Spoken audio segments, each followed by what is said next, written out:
Yes, people, welcome back to GNA TV and Chelsea Fan TV. Match reaction to Chelsea, Brentford versus Chelsea, 0-0 in that game. We're going to have discussions about the game, about certain players, about the club overall, about some players' performances, player ratings, stats, you know, a couple of things really. Quite a lot to go through today as well. So make sure that you guys are smashing the like button, subscribing as always to both GNA TV and Chelsea Fan TV, guys. Make sure that we're doing that. Lots to get stuck into. So you want to get your thoughts and opinions as well throughout this show as well. So make sure that we are smashing the like, guys. And let's get stuck into it because there is a lot to talk about. There's a lot that I want to talk about as well and share. We will be opening up the lines as well to allow you guys to come in and have your say. We see that over 30 people already in here already. Slowly, people were coming in. But before we move forward, let's cue the intro.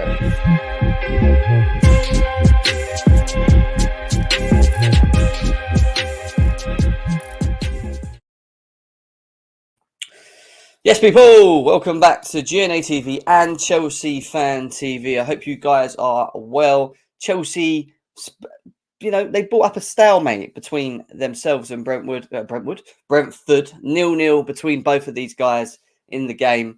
And there's lots to speak on, lots to talk about, lots to get stuck into. There's been sort of a mixed bags feelings across Twitter for the performance itself. One certain player getting a lot of criticism on the performance himself across the timeline as well, in the name of Kai Havertz, who we're going to be talking about today as well. But I want to go through the chat first before we start getting into things and say my hellos like I always do. Big up to Simon McCready that's in the house. He says, good afternoon, GNA TV. Gutted about the result, although it wasn't a loss. Outstanding again from Kepa, saved us a point. Man U seems a tougher game now.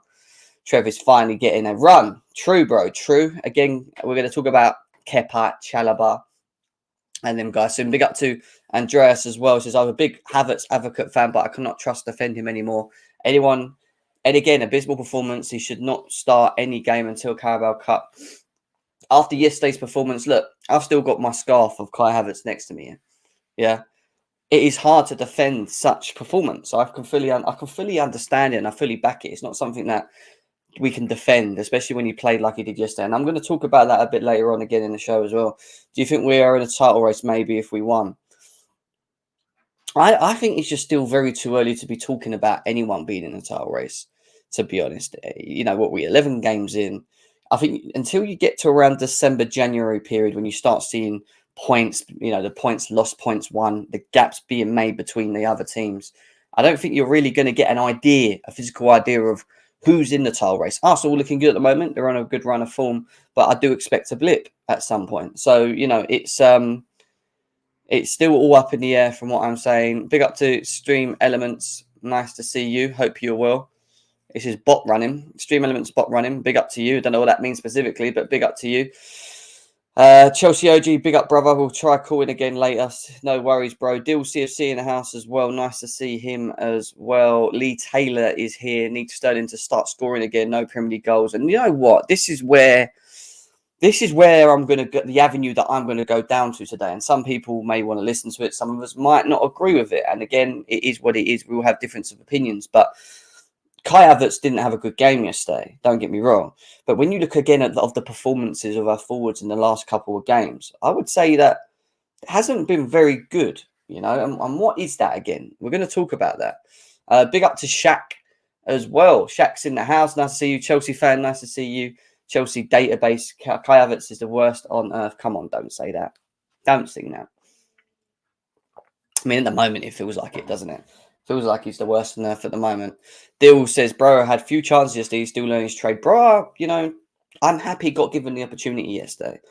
Hard game, tough game. A game that I thought could suit him with his physicality, getting up and down the pitch. And, you know, he had moments yesterday. His speed was terrifying, absolutely terrifying. You know, he looked the business. In all fairness, he looked decent for me. I know some people were not happy with his performances. I was listening to the Space yesterday, and some people were moaning about Broja and his decision making, which I agree to a certain extent. We'll talk about that in a bit. Jim, I'm losing the will to watch Havertz. How did he not get subbed off earlier? I don't really know. to be honest, he should have been taken off. And again, you know, you look at the forward line and their overall performances and how they all played. They didn't all play well, but Kai Havertz, when you spent the money we have on him, when you want to see him kick on, move forward, and I've always stood by this, as much as I like Kai Havertz, and I really do like him, he has to kick on. He can't continuously be dropping these bad performances. Eventually, he's going to lose his spot, and people like Christian, Pulisic, etc., are going to be given the opportunity. And if they take their chances, like Kepa did with Mendy, they will stay in the team. And that's the thing with Kai Havertz. If he doesn't wake up, if he doesn't start turning it on, because at the moment, I don't think it's the ability thing. I know a lot of people talk about the ability of Kai Havertz. You know, what is it? What he does, this, that, and the other. I don't think it's that. I don't think it's anything to do with that. I think with Kai Havertz at the moment, for me, it's the mentality. It's this at the moment. It seems like the lack of confidence. He's not being able to, you know, get over, you know, whatever it is that he's struggling with at the moment in terms of on the pitch. I'm talking about. You know, he doesn't look comfortable in himself when he plays. He looks awkward. He's making wrong decisions, and I don't know what it is with Kai Havertz at the moment. It's very hard. 10 out of 10 from David. Big up to him. Nizzy, nice to see you, Chelsea fan. Deals as well. Everyone that's in the chat, there's over 60 of you guys here combined. Big up to every single one of you guys. Make sure we're hitting the like, so guys, please smash the like button, please. And also sharing your socials, Twitter, Instagram. Let's try and get some new people over here subscribing to the channel as well. But yeah, big up to every single one of you guys. Now let's get into it, because there is a lot to get into, and we're going to talk Kai Havertz and others a little bit later in the show as well. But I want to obviously talk about the stats itself and how the game went. And yeah, Brentford with their 33% possession to Chelsea 66, 14 shots to Chelsea, 8 for Brentford, 5 on target for both, 3 off, etc. We had more, but percentage passing and whatever. That's fine. We lost the aerial duels, but talking about the overall game, how it went, how did it go? I mean, the first 15 minutes, as bad as we was just how good Brentford was. I thought Brentford had the energy. I thought they worked hard off the ball. They were linking up well. They were not giving us time on the ball. There was no respect. And I said that yesterday in the show. I said, I don't think they're going to give Chelsea the time on the ball. I think you might see that they press high, but then sit at the same time, and they'll take their chances moving forward. And the way that they played yesterday, once Chelsea lost possession of the ball, was that they transitioned better than us. They transitioned better than Chelsea. They moved forward better than we did up the pitch. And, they look more dangerous.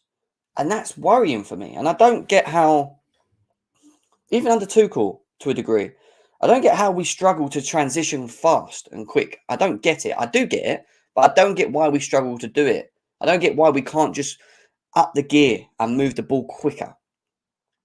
You do that, you make space for yourself, you make more chances for the forwards, you make more chances for everyone. But in the first half of that game, one of the real big issues in that first half was the final ball, was the final pass into the players. Runs were being made left, right and centre. They just wasn't playing the balls in quick enough. And even if when they did play the balls in, they weren't effective. They weren't good enough. And I'm talking from Aspilicueta to Jorginho to even Kovacic when he came on. And I thought Kovacic, when he came on, balanced the midfield. It helped because Conor Gallagher was struggling massively before he got injured. Coming on with Kovacic helped.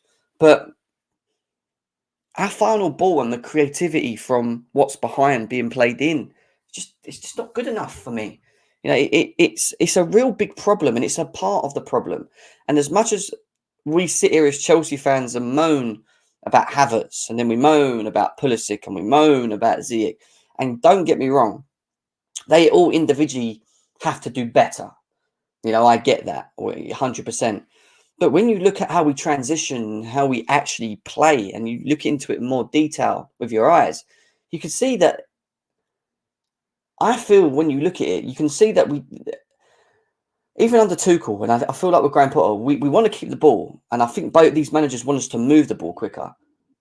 I don't think we specifically have the correct profile of player to do that, or players to do that.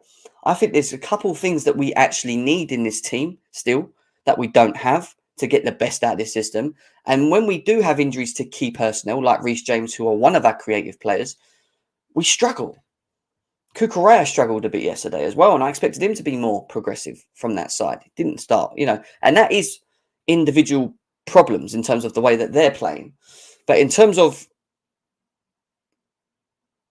the whole team, I'm looking at the system, the style. Yes, we made changes, and I get that. Yeah, but it goes back to what I said last season. How strong and how consistent and strong are these group of players that we have when we have to switch around like we're having to do because we're playing 2 games a season, two games a week. When we're having to switch the players around for resting periods like we did with Thiago Silva yesterday, the people that are coming in, what level do we get from them, and how do they perform? How does the system benefit from having them in there? Yeah, that is a problem for me. And at the moment, when I say to you guys, I'm still not sure about these players, and when I say it, I keep talking about these crop of players, the consistency to be able to perform at the level that they need to do, game in, game out, for us to be successful. I don't think I feel comfortable in doing that. It's, in trusting them still. I trust certain players. I just don't feel that the players that we have in this system are good enough for us to see this system flourish over a 38-game season. I'm just talking about specifically the Premier League. I'm talking about the Premier League in itself. There is not enough creativity. We don't move the ball quick enough. We continue to still play sideways football. No one really wants to risk take and play balls quickly forwards to the forward line. And I'm not saying Havertz doesn't deserve to get criticised or whoever, Sterling, Broja, because they still, when they get put in them positions, are not doing enough. But I don't feel like the whole flow of what we're trying to do works. And I hope that Graham Potter sorts that eventually. And maybe he just needs time with them and his own players or profile of players that he wants to get the best out of this. A bit like what I said about Tuchel. I carry the same energy from what I had with Thomas Tuchel. I carry the same energy with Graham Potter. It's the same thing for me. Our midfield is still a big problem. People can choose to ignore the midfield situation, but the midfield is not good. Our midfield is not good. It's not that good. It generally isn't. And we had to, and then on top of that, you look at it all over in regards to the manager side of things. And I think Graham Potter deserves to have a bit of criticism on yesterday's game specifically, because he chose Ruben to play in wing back, who is our most informed midfielder, forced him to play off there, which I don't think he did too bad, but still, you could tell he's not fully comfortable being there. I keep saying it's not his position, and then on top of that, he decides to muck around. On top of that, he decides to muck around with the formation, and then on top of all of that, we get into half time knowing that the system and the flow is not there or it's not working, and we decide to continue with that same system and crop of players, or the 11 of players that started, into that second half, and then we decide to make substitutions like 65, 70, 80, and then we start seeing an improvement because the subs made an impact, which is in many ways quite normal, because when you're on the bench and you come off, you want to make an impact, and you can there's an argument for Aubameyang that should have started, but I get why he was switched around, and I'm not really angry that Broja started, because I want Broja to get minutes. Sterling, as much as he started off very well, I'll be honest with you guys, from my opinion, I've not been very impressed with him up to this point, but even he, in his own way, and none of us Chelsea fans are talking about it, in his own way, he's struggling a little bit to get into it. And it might be because we're playing him as wing backs like we did again yesterday and whatever else. But even when I saw him play closer to Aubameyang, I was at Villa Park the other week, we still struggled. He still struggled to get in the game and get involved and whatever. And I know it's very easy to look at Kai Havertz and that, and we not really know that he had a bad game. But my thing is, why are our forwards actually struggling to be consistent? What is it? Why is it not just like Havertz is struggling, Pulisic comes in, plays well, then he struggles usually, and then he comes off, and then we throw on Sterling, and Sterling obviously starts games, but then he struggles and disappears out of games. Aubameyang has started off very well, but had a very poor game against Villa and disappeared completely because we couldn't get him involved. Lack of something, I keep saying, creativity. There's a lot of things that go past just pointing fingers at one player, which is what we do on the timeline. It's not just about Kai Havertz for me. It's not just about Pulisic or whatever. Yeah, it's not just about them. It is a little bit about them because we could have better profile players maybe that can enhance this system, but there's more to it from an overall collective. And when I look at how we play still with these crop of players, doesn't matter what manager we put in there, we still seem to be very in gear 2 mode. I want to do lefts and backwards and rights, and and we don't have that creative spark through the deep line. We don't have someone that can just get the ball moving quickly or take the ball forward and release it quicker. Ruben does it, but even his final third passing is not always the greatest. So, I think instead of us all, I find it very lazy when we sit here and moan about one player all the time. We're going to moan about Kai Havertz today. Yeah. Next week, it would probably be someone else. And then the week after that, it might be someone else up front. But when is it going to get to the point where we sit there and go, why are our forwards struggling? Why can't we get this to work? Is it the chemistry? Is it because the mix is not right? Then you have to look at the board. Or is it because we're lacking other things across the system that's just not allowing us to be consistent when we're playing and the forwards aren't able to enhance that? I don't know. But we're going to get into all of that. I've got Forward here. Forward, how you doing, bro? He's disappeared. Forward will be coming back in a second. Yeah, I mean, I will read out some comments. Over 75 of you guys here as well. Big up to every single one of you guys that are in here at the moment. I just introduced Forward, didn't he? Disappeared. I'm sure he's coming back in. Back in. There he is. His device is not connected. Oh, there we go. Yeah, he's in now. He is in. Forward, how are we doing, my man? I'm doing good, brother. How you doing? I'm all right. I don't know if you was listening to what I was saying for a little bit. I haven't really got into it, so I even started, to be honest. I've got things to go through and that. But yeah, I mean, let's talk about it. I mean, what was your thoughts on yesterday's game, and what do you think or feel about what I just said about how it's easy to point fingers at individual players, and I get that because they're not performing, but there's more to it, if that makes sense, from what I've seen. Yeah. Yeah, no, I completely understand what you were saying, and I mean, I agree. Listen, I think it's easy for us as fans to sort of come away kind of emotional after the game and be like, oh, who do we scapegoat now for this performance, and who do we put all of our blame on? Because this week it will be Havertz because he didn't have a great game. Then maybe against Man United it will be Pulisic if he comes in and starts and doesn't have a good game. Then the week afterwards it will be, I don't know, maybe then people start to blame Broja or Sterling or Aubameyang, or maybe Ziyech gets a game and we blame him. Like, it can't just be just about blaming individuals. Certainly, we do have to look at the bigger picture. Obviously, that said, we are Chelsea Football Club. We are spoilt by nature. I said it yesterday on the space. We are spoilt by success that we've had for many years. And I think we have to accept that we need a certain caliber of player at our team, and we have to accept a certain level of performance. And of course, when players aren't performing consistently at a certain level, then you have to look closely at them.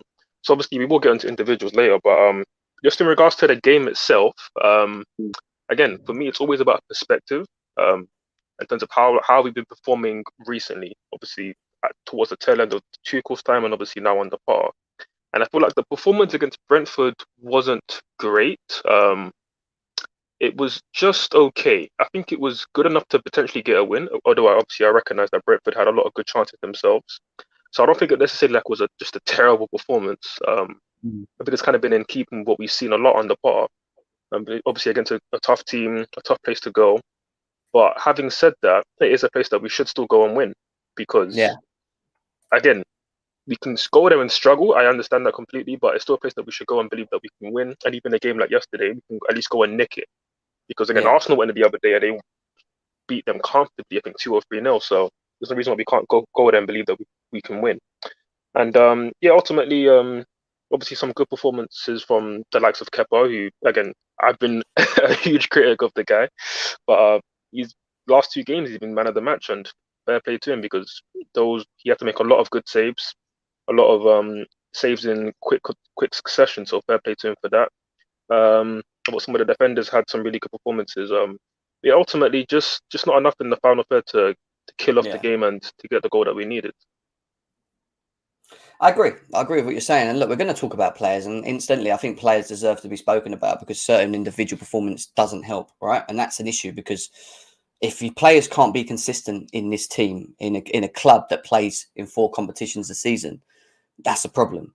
And this is why I always go on about this crop of players. And I talk about this crop of players. I don't just say 1, 2, 3, or 4. It's the crop. Is that I'm not too sure. And I do think there's some of them that are consistent. And then we've reached James, Thiago Silva, etc., that we know can be consistent in their own forms. But I just look at them and I just feel that sometimes it's just a little bit more than just 1 or 2 incidentally players. Is it the fact that the managers are trying to play a specific system and the crop of players that they have that have come back to like the Maurizio Sarri days? Is it that they can't get them to play to the level that they require their system to be at? And is that then a player thing? Like, this is what I'm trying to get. Or does it just miss 2 or 3 or 4 things? Because for me, when I look at it, I still think, and I had this conversation with you yesterday, didn't we? We had this conversation and I said, look, there's more, even though Kai Havertz was bad, and we can talk about it, and like we said, Pulisic might be, and then it's Sterling, whatever, and we keep pointing fingers at 1 or 2, 3 players. Granted, we can talk about that.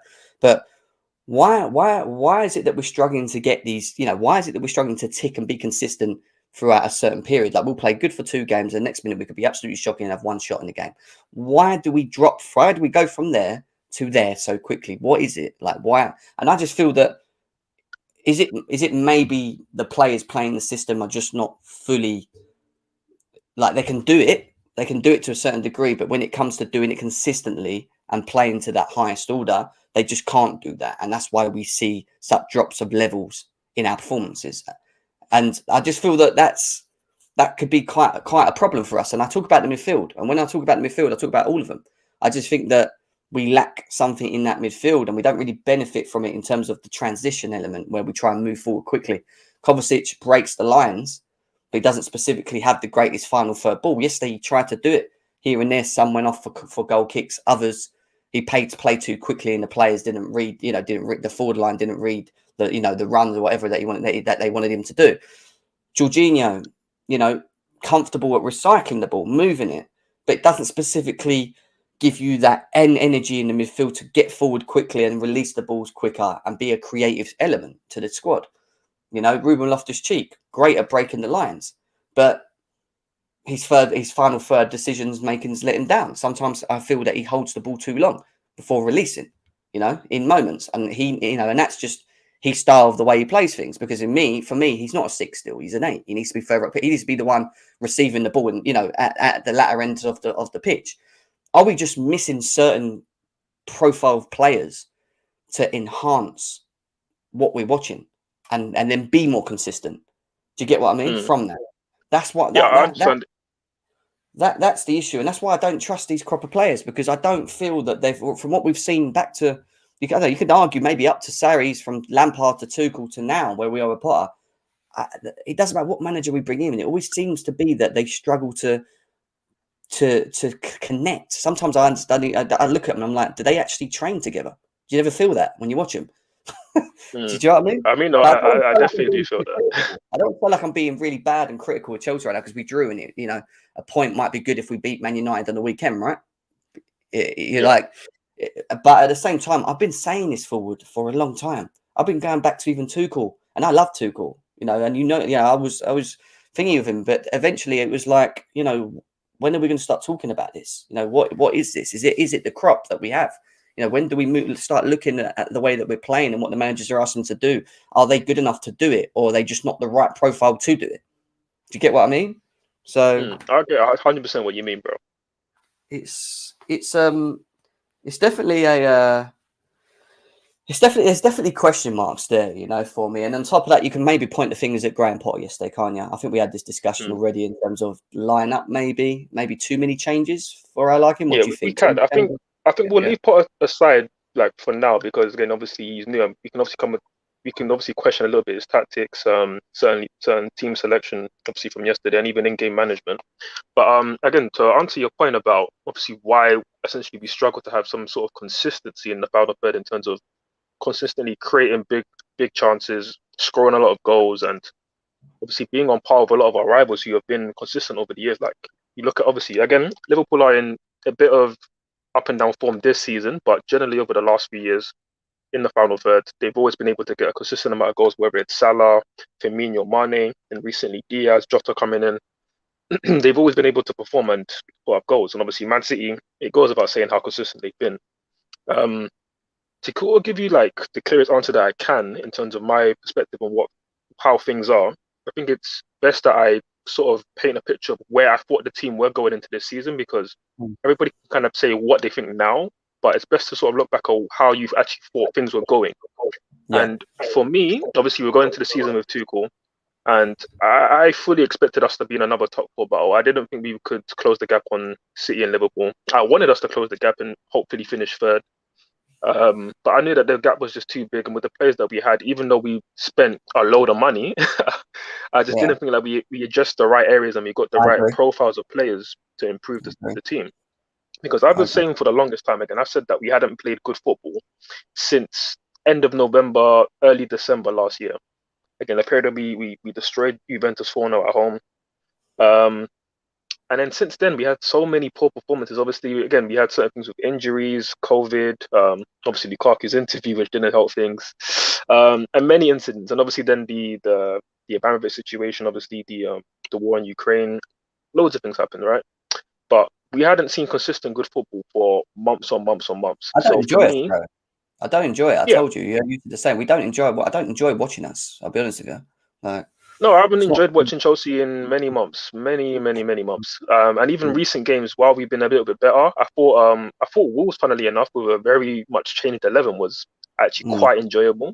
We should have put more goals past them, but you know what, that was actually quite enjoyable. But even like the first AC Milan game, I wouldn't say that was great. I thought like even first half, we really just benefited off of their mistakes.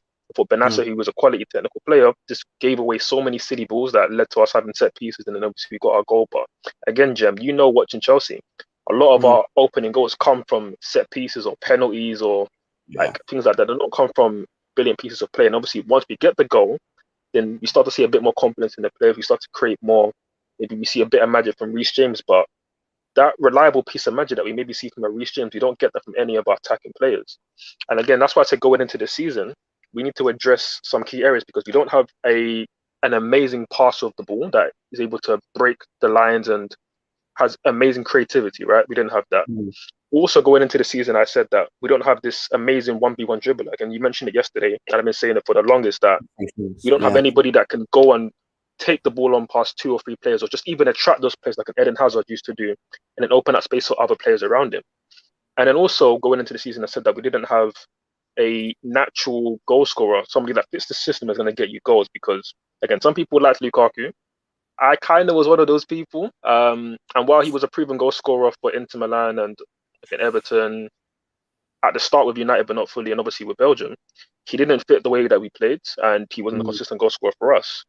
And again, we may have looked like we were going to fill that void with Sterling and Aubameyang, who It's are not enough. proven goal scorers in their own right, but It's it's not not enough. happened so far. And No. again, I think Sterling's a good point to bring up on, because again, yesterday he was not very good off the bench. Again, that is a game where, in theory, you would like Sterling being a big money signing, being the guy on the most wages. You would like him to be the guy that steps up and He had a drags us great through the mud chance. and gets us the win. Did he Yeah, he not have did. a very good chance? He was in front of. Why did he take so long to just kick the ball? I don't get it. You know, he just allowed he invited the tackle to happen to him. Like Mm. I don't get. I don't know. I just is it the fact that we're playing him out of position? He's played wing back at Villa. He's played left wing back yesterday. Is it that? I don't think I it's mean, that. yeah, But it's very interesting what Potter's trying to do with him, because I think Potter recognizes as well as we do that we don't have a natural 1v1 threat. And I think he's mm, tried to sort of play Sterling as a wing back and invited him to try and be that guy who goes past players. And I don't think Sterling's really great at that. I feel like the only time we've seen it in recent years, because again, at Liverpool when he broke through, like he was electric, and a lot of his game was going past players. But in recent years, other than for England, we've never really seen him sort of like be the man of the team and really like say, I'm going to drive this team forward. Because for Man City, he very much played into the system. And yeah, again, on Sterling, again, it's all there in terms of my tweets and everything at the time. I said that I didn't want Sterling. I don't think Sterling's going to be a great fit. Um, Obviously, when he joined, I was like, okay, hopefully we see the England version of Sterling from that Euros tournament where he's driving the team on forward. He had the most dribbles, I think, recorded at the Euros. Like, he was a menace. But we've not seen that version of Sterling. And as for yesterday, mm, that one chance you talk about, it just comes down to technical security, and he just didn't have the first touch that allowed him to then have a one touch and then maybe it's a two touch finish or a three touch finish at the yeah, most. Instead, he took 3 or 4 touches. By the time he decided to get the shot off, he was blocked. And again, it comes down to Sterling not being technically the most amazing player. Again, we've seen that he's not great 1v1. He can do it a little bit, but he's not a Rafael Leao, if we're going to be completely honest. So again, that's the player that was signed to be the difference maker for us, and he just isn't that. But he was. I always said this, and I stressed this throughout the summer when I've done transfer shows and whatever. And I said this to people. 150 of you guys here, though, smash the likes, guys. Let's do that on both Chelsea Fan TV and GNA TV as well. Just get these likes up as well. Thank you for tuning into here as well. Keep getting your questions in the chat as well. But yeah, when we were looking into the summer, when we was looking at the summer window, and I looked at Sterling coming in, I thought, yeah, what a great player to bring in. Premier League proven, third highest forward, I think, in terms of goal scoring in the Premier League from a winger's point of view. I'm talking about from where he plays. Like, you know, he's got it, you know. But yeah, he done it under a great Man City team, partly under Liverpool and whatever else. But I always stressed that it was never enough. And I always said to people, him is good, but we need more than him. And I always said, and I agree with you. You went back to what you said about having that dribbler. I think Sterling can do it, but he pick and chooses again when he wants to do it. As when you look at a profile of, I'll give you 2 profiles, right? Leao, we already seen. Yeah, when he gets the ball, what's the first thing that he thinks of in his mind that he's going to do? He's going to run at you, yeah, and he's going to dribble and he's going to try and beat his man. We don't have a consistent player that attracts opposite players to him and does that. When you do that, it creates spaces for others to run in and benefit from. We have too many players at the moment that want to go to ball, play little 1-2, and then run off into a space and try and receive the ball. But it's very predictable and easy for sometimes the opposing team, because all they have to do is watch the runs. There's not anyone that's actually committing them to go to the ball, right? And that's why when you look at Mount, Havertz, you know, Pulisic should be doing it. You know, yesterday he done it partly to a degree. You know, Ziyech doesn't do it. You know, Aubameyang makes the runs. You know, he's a striker. It's different. Sterling is one of them that should be doing it more consistently. Leao will do that because he will get the ball, and if there's players running off him, he will take on that player to create the space for himself, pull players with him because they're going to try and stop him, and then knock the ball into and be effective with his final third passing or crossing into an area where people are there in space. And that's the difference, is what I'm saying, in terms of creating more for the forward line. Yeah. Zaha is another one who I think, even though some people may hold their judgments against him, he could potentially be going for a free at Palace. He's another direct player. You give him the ball, his first idea is to run at you, take players on, be direct, you know, open play. We were apparently looking to get Nkunku. Yeah, Nkunku isn't of the level, I think, of like a Leao in terms of dribbling. He can do it because he was a winger originally, but he's now more of a focal point. But he's good with his movement, you know, and get him in the box, he can finish. But what I'm trying to get at is Sterling's good and he can do that, and that's cool. But if you had a Leao with a Sterling who can both stretch teams, who can both run with their speed, and one of them predominantly is more of a dribbler. The other one can do it if you give him the ball, but he's better attacking the box. You know, you'll see more from it. And Pulisic should be doing it, but we don't see enough of it. Maybe we need to give Pulisic a run of games. Maybe it's his time to show us that with him and Sterling or Aubameyang, which we've not seen yet, only until yesterday, which looked okay to a degree. I'll be honest with you. You know, maybe he deserves the chance to maybe do that, but we haven't got that.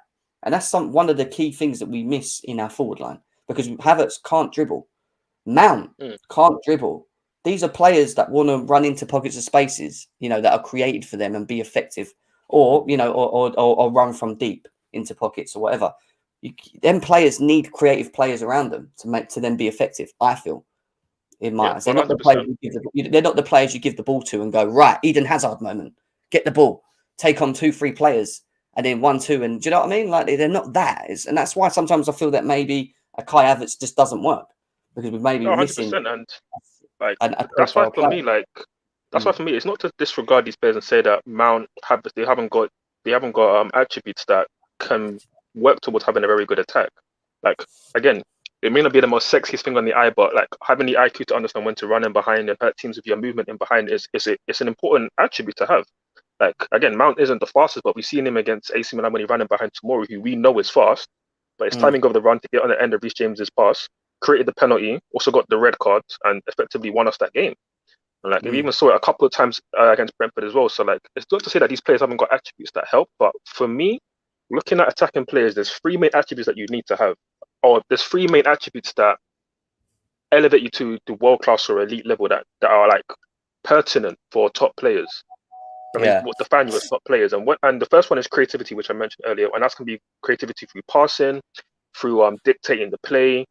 Like think of like someone like De Bruyne who just hurts you and it's just a menace of his passing it behind, like that kind of a creativity. Yeah, that's different. Then obviously you have dribbling that we, isn't it? Yeah, you know, that's a different creativity. You know, that's like a yeah. Fabregas sort of thing, isn't it? You know, but yeah. Yeah, and Fabregas is an example of that. Of course, in his Arsenal days as an attacking midfielder, but even for us as like a deep line playmaker, like again, that's something that we don't have even from midfield, let alone. But I'm just talking even just about the attack. But again, creativity, we don't necessarily have it. Our only natural creative player is Ziyech. You divide a lot of opinion at the club, but I think for him, his creativity naturally comes from just crossing and like sort of like coming in that inside channel and crossing the ball, and obviously playing with like sort of these two Roman 10s behind the striker. We don't really have a system that suits him, and of course, I'm not gonna make any excuses for him as a player because he's not performed to the level that I wanted him to perform at, because I actually had big expectations for him. But yeah, we don't have that natural creativity. Obviously, dribbling we've spoken about before. We don't have like an explosive 1v1 guy like a Leao, or even Eden Hazard. As he got older, he was less explosive but just more technical, where he could attract two or three players and then beat them in tight spaces. We don't have that. And then of course the other thing that I mentioned, which is the other important thing, the three most important things in terms of being a top attacking player, is being a clinical finisher. And of course, you mentioned Sterling has put up big numbers for England and obviously Man City especially, but we know he's not clinical. Like we all see the game with our eyes and we know that he takes quite a few chances to score.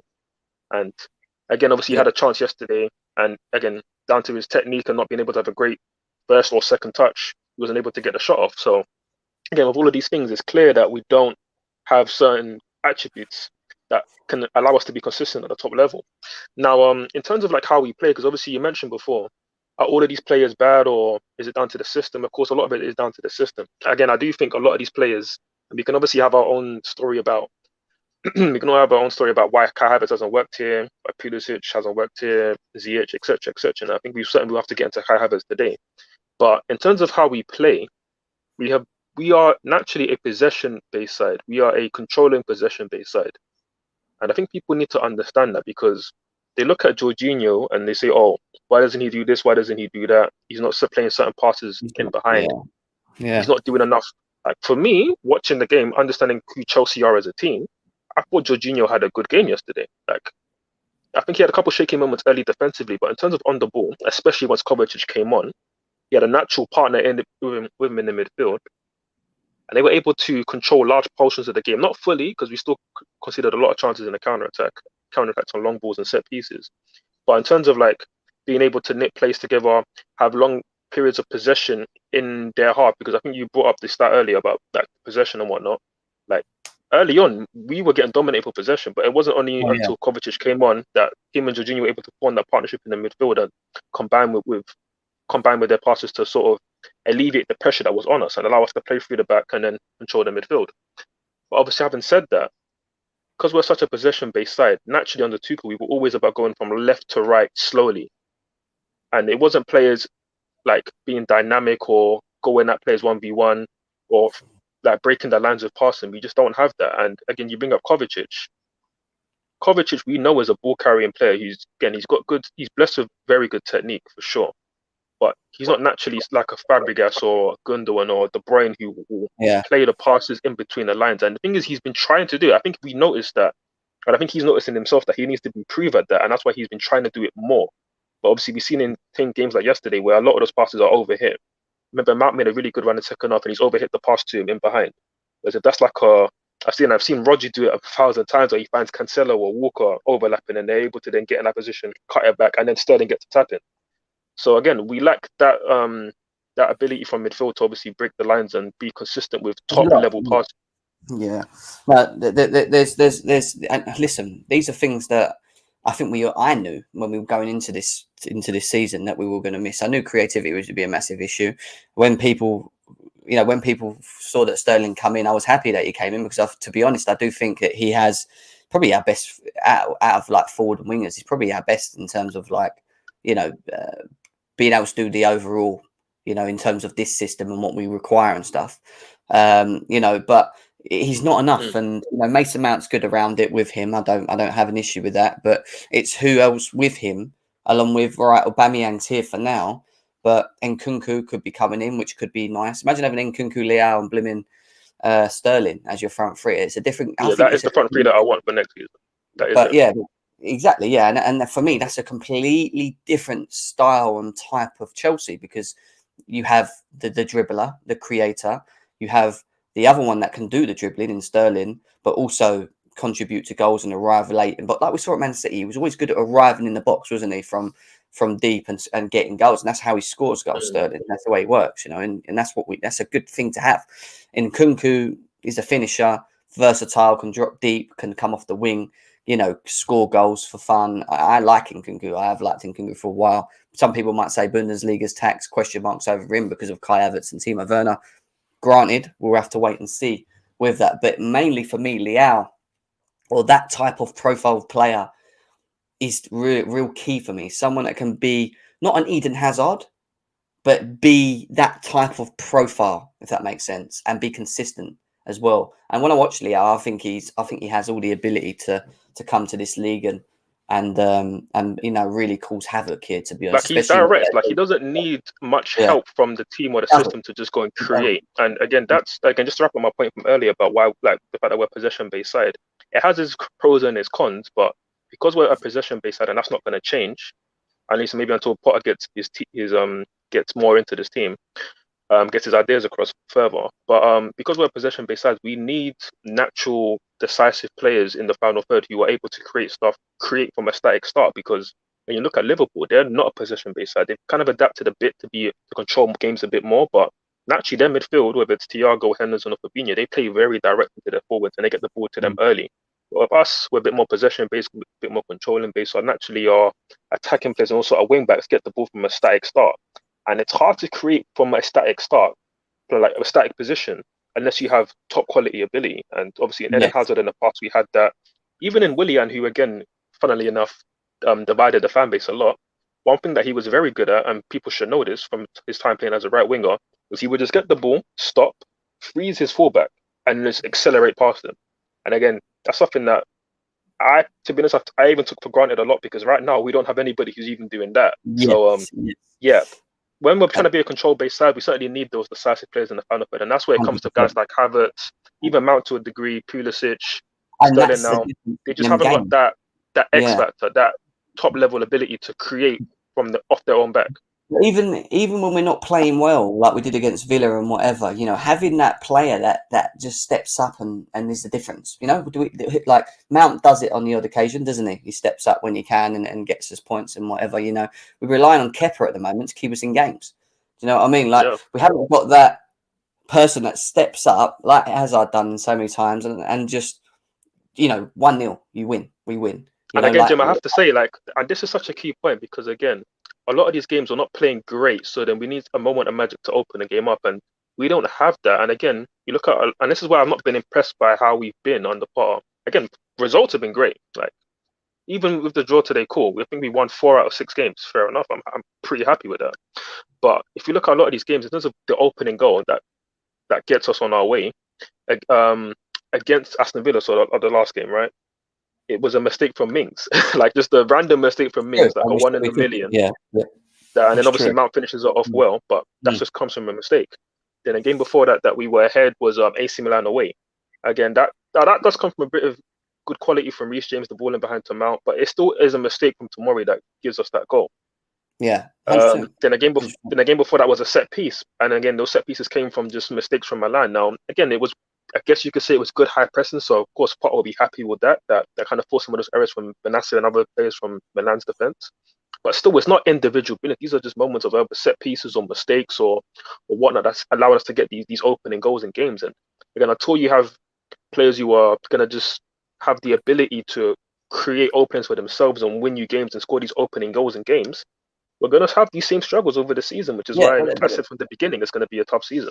But this is why it doesn't surprise me, and this is why I say to people, when we will go through seasons being inconsistent, you know, where do we start looking? And where we start looking is understanding that the current crop of players that we have, the performances that they've shown us in the past seasons, and what's required to make it that better, to be more consistent. What is it that we need to kick on, close the gap to the top, you know, and become the dominant again, to be the Chelsea of old, you know, and start winning Premier Leagues again and stuff. That is the real, you know, the line that I'm waiting to kind of see. And maybe we just need another summer window. But Leao wouldn't be enough, is what Shaq's saying. We need a midfield. That's true as well. I agree with all that. That's something we have to sort out. Midfield is, I keep banging on about the midfield, but we'll save it because I've got some things to go through. But 45 minutes in, and we ain't even got into everything yet as well. Lots of talking, which is fine. You know, but it's over 200 people here right now. So big up to every single one of you guys that are tuned in right now. Make sure that we're hitting the likes. I know that we ain't got enough likes right now. So let's try and get these likes up, guys, both on Chelsea Fan TV and GNA TV. Let's get this over 100 likes on both of these streams at the moment, guys. I'm going to fly through some quick tabs quickly. Obviously, we've got one here from CFC Daily that says the last 10 Premier League games on the midweek. We've won 2, but then we've only lost 2, and we've drawn 1, 2, 3, 4, 6. So we've drawn 6, 1, 2, lost 2. So midweek games at the moment, it's not really a thing for Chelsea. I think Winter Surfer come out with something quite interesting. He said, well, yeah, you know, we ain't winning all of these games. There's a lot of draws in there, but we've only lost 2 at the same time. So it's not like we're losing these games. True, in the way of looking at it, but still not that impressive. It's mid-table form. It's mid-table form, if we're honest. It is. It's not good. Then we go on to obviously Graham Potter's form, and obviously we've got a comparison here quickly. In the first 7 games of Potter to Tuchel is exactly the same. It's 2 draws and then a load of wins in between in that as well. So again, I don't like doing this thing of comparing both managers. I think we shouldn't do that because they're completely different in their own ways. One, in Graham Potter, we don't know what to expect because he's never been here before, and it's expectations. There is no real expectation of what we're going to get from him. It's just waiting to see how good he actually is, if he is that good. And Thomas Tuchel, when he came to Chelsea, to me, was a world-class manager. You know, he was already on the pedestal, you know, and because of what he'd done in the past and whatever. And it was about how consistent he could be with this club and if he'd be backed and things like that. So I think it is a lot of differences between both the managers, which we shouldn't, as a fan base, be doing so early and comparing. You know, we got a habit of doing that. But we move on back to the game. I want to talk about my man of the match, and I don't know who forwards is, but my man of the match with this guy here. He's got a crazy stat at the moment forward, where every time he's played, he hasn't lost 1 game. He's played 30 games for Chelsea in his career, Chalobah, and he's not lost any. It's not 1 game he's lost. So whether it's a good luck charm or what, you know, Trevor Chalobah is very, you know, for me, he's improving slowly and surely. And people don't like, you know, he doesn't get talked about enough. I know some people were critical of him for his decision making last season, and that caused free kicks in dangerous areas and potential penalties and things like that. But the one thing I would say about Trevor Chalobah is that let's really understand where he came from and where he turned out, because he came out of the blue last season.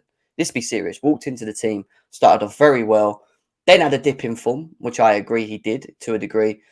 Got benched, and then when was called upon, returned and actually dropped some really good performances. Wesley Fofana gets injured, he gets his opportunity again since Wesley Fofana's been injured. And for me, I think he's been, I really think he's been really good. I think he's been unbelievable so far. I think he's been that good, Trevor Chalobah. And you know, I think we need to understand that he's still very young. He's still very raw. He's going to have these moments, but to be playing next to a Thiago Silva and a Kalidou Koulibaly, and that experience in itself for a player like him, and learning from them, I mean, it's only a real benefit for not only him but for us as Chelsea, because you know, I'm seeing it in his performances, his decision making, his understanding of where to position himself, you know, when to commit, where to stand. You know, I thought he was very good yesterday. He was. I know people will say Kepa was man of the match. Not for me personally, and we're going to talk about Kepa after. But he was my man of the match because he stood out. He really got stuck in, and I thought he was going to struggle from a physical element up against Tony and the other guy, Mbeumo, is it? I can't remember his name, Mbeumo. You know, But Yeah. I mean, he held. pronunciation wasn't right, but yeah, I think they know who you're talking about. Yeah. But for me, he held his own forward, and I just think that he gets a lot of a lot of people don't believe in him, and I just don't get it to a degree. I think he's done very well up to this point. What about for you? Yeah, I mean, I echo a lot of your thoughts. I thought, again, first of all, like his come up to being in the Chelsea, to being a Chelsea player and pretty much a first team player now, or at least around the squad, it's phenomenal because last season he was meant to go out on loan again. There were a couple of clubs, some again back in the French league, where obviously he's played before, and also in the Liga that were sort of debating whether they're going to play him in defence or midfield, and that was sort of like the hold up, whether they were going to sign him or not. And obviously at the time we were linked heavily with Kunde. That one didn't go over the line, and I think Chalobah had impressed well in pre-season. He then got his shot in the Super Cup against Villarreal, performed very well. And again, obviously started the season off with a very fantastic performance against Palace, and he topped off with a beautiful goal. And he never really looked back since then, and he performed well. Again, obviously kept up this incredible streak of not losing when he started the game for us.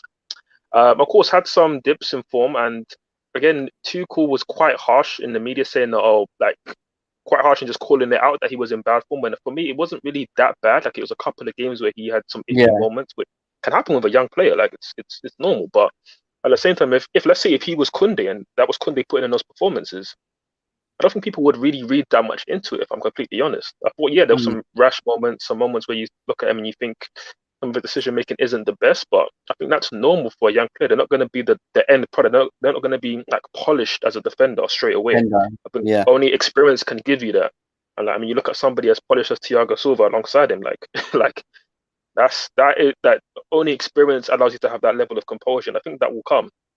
But Mm. yeah, again, I thought against Tony and Mbeumo, like that's a tough assignment for any defender in the league. And I thought he looked good. I thought he fought well in some of the duels against them. I think on the ball again, I think he's very good on the ball, very underrated on the ball. I do think he has obviously some areas to improve, of course. I think in the air, I think there's times where he kind of misreads the flight of certain balls and he maybe then heads it when it's a bit too low when he should really be trying to volley the ball away or maybe even take a touch. Um, a couple of times from crosses, he kind of comes underneath the ball and he's allowed free headers. I remember I think yesterday there was one free header in the first half where somebody got behind him to head it. There was also Giroud's chance against AC Milan. I think this was just after the 1-0 and the penalty.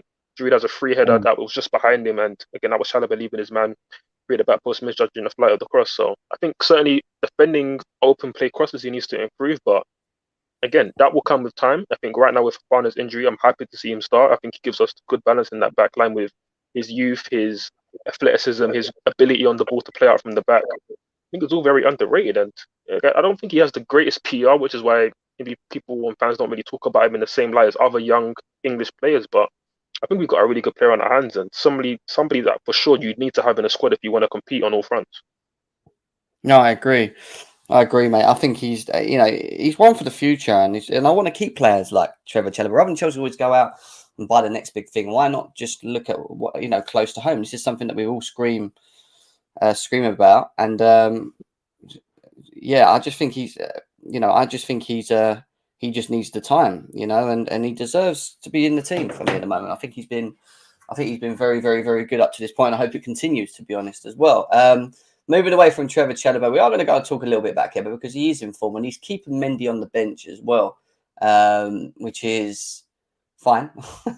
It is what it is, and I don't really blame it. I mean, Kepa has conceded 0 goals from 6.9 expected goals in his last 5 games for Chelsea.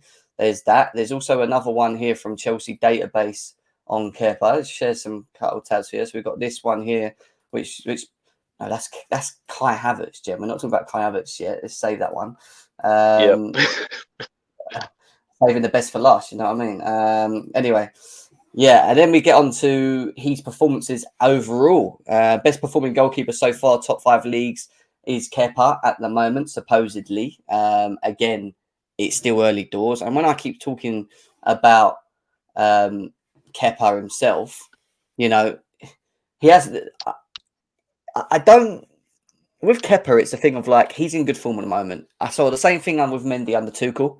And now he's starting to show us that he can now be slowly consistent. Now, it's about him now being consistent in the long term of games. The only thing I will say between Mendy and Kepa, and I've said it already, is that I've seen Mendy reach a level that I haven't seen Kepa reach it yet.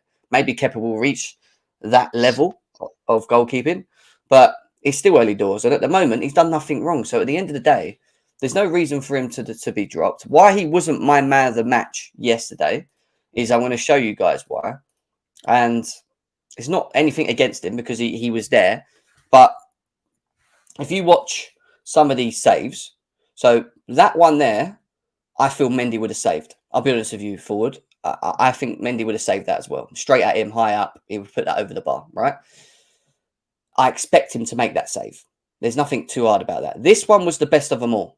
In terms of quick reaction, winning, and saving it from point blank, I would say that maybe Mendy may let that go past him. But, that is a great save from Kepa. Even then, it's straight at him. But this one's straight at him for me. So, again, quite an easy save, right?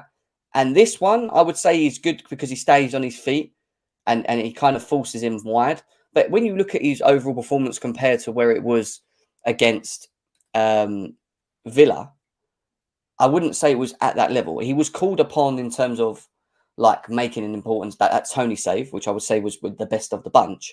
But in terms of the amount of multiple saves he made in the Villa game, which were very good saves, I wouldn't say it was like a man of the match performance compared to someone like Trevor Chalobah, who I just thought stood out a bit more for me. Now, not to knock Kepa, I'm just saying a lot of them saves that he made yesterday, I expect him to make. There was only one that maybe, Mendy would have let past him. But yeah, what do you think about Kepa's performance yesterday? Yeah, I mean, in short, I thought his performance was really good. I thought he was one of our better performers. He obviously got given man of the match by the team on Amazon Prime. I think, ironically, I would have actually given it to Jorginho again, which I think that maybe opinion that people don't share, but it is what it is. I wouldn't share. Obviously, yeah. I mean, it's fair enough. I mean, I'm not a biggest fan of Jorginho, and Yeah. again, people don't like what he does for the team. But in terms of being a controlled, like a possession-based side, I thought he actually done well. He actually played some good balls in between the lines and even in behind. And again, we didn't execute in the final third. But obviously on Kepa, listen, this is a guy that many people in the fan base have been very critical of. Myself at the top of that list for sure.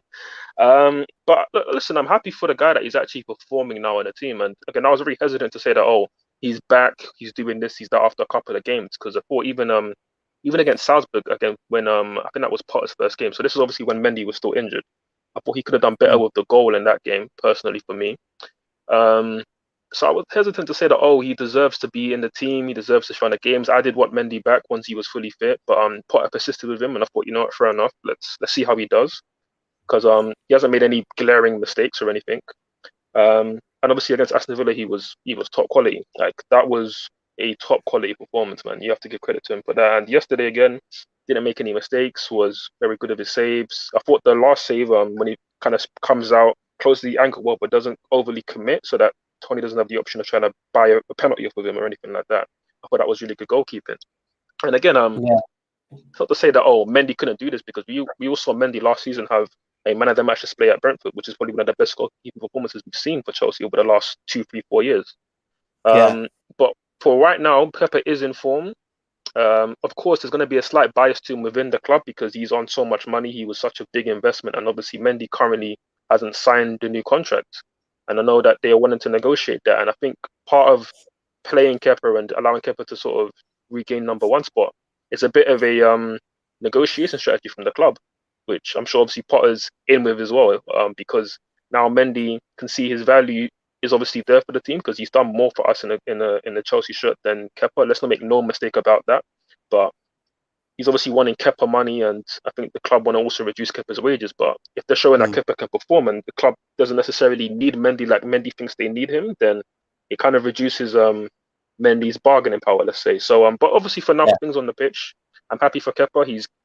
He's proving me wrong, but he's not proved any of us wrong that said he couldn't be a top goalkeeper for Chelsea, because you need to do more than just a couple of games. It needs to be more than that. And obviously for the big games coming up against United, Arsenal, you need to see him be top again. Like, you have to be. It can't just be a case of a couple of decent games and then you go and make another mistake. That can't happen.